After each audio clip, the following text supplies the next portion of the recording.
Menulis itu ibaratnya belajar naik sepeda. Awalnya goyang-goyang, jatuh bangun, tapi lama-lama jadi lancar juga. Nah, sama kayak tulisan anak-anak yang masih kadang tuh berantakan di usia TK dan SD. Tapi jangan panik dulu ya, kita akan bahas kenapa tulisan anak-anak di usia ini tuh masih belum rapi dan bagaimana cara kita bantuin mereka.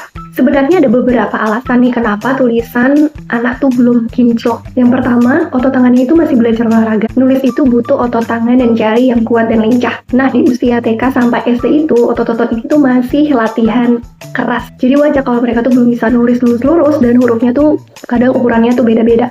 Hal ini sesuai dengan yang ditulis dalam artikelnya Gawahe. Di situ beliau bilang kalau perkembangan motorik itu emang bertahap. Yang kedua, mata sama tangan tuh kayak belum kompak banget. Anak-anak itu lagi belajar gimana sih nulis di garis biar bisa ngasih jarak antar kata tuh biar nggak dempet-dempetan. Kemudian kemampuan ngelihat ruang mereka tuh lagi berkembang. Ini kita sebut persepsi spasial.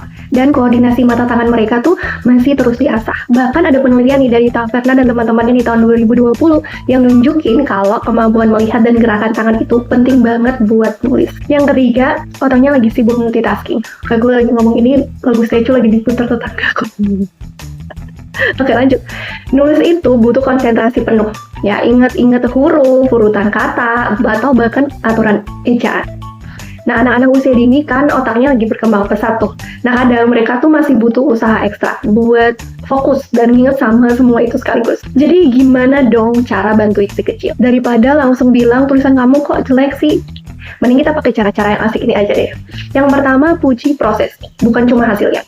Setiap usaha anak itu berharga. Bilang aja, wah huruf A, kamu makin keren. Ya, dibanding bilang bagus doang.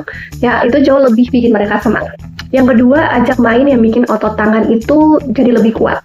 Nah, sebelum pegang pensil, ajak mereka tuh main yang melatih tangan. Misalnya kayak main plastisin, meronceh, manik-manik misalnya, mewarnai, menggunting, atau nyusun-nyusun balok. Nah, ini tuh persiapan yang penting banget buat mereka nulis. Yang ketiga, kasih contoh yang gampang dilihat. Nah, tunjukin nih gimana caranya nulis huruf atau kata yang benar. Bisa pakai kertas bergaris yang lebarnya agak gede dulu biar ada patokan gitu ya. Selanjutnya, ajak nulis yang seru dan ada gunanya. Jadi nggak cuma seru, tapi ada gunanya di kehidupan nyata. Misalnya minta mereka nulis daftar belanjaan.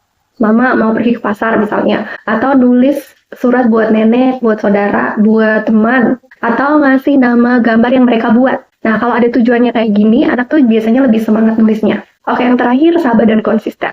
Ini yang kayaknya agak sulit ya. Belajar nulis itu perjalanan yang panjang ya.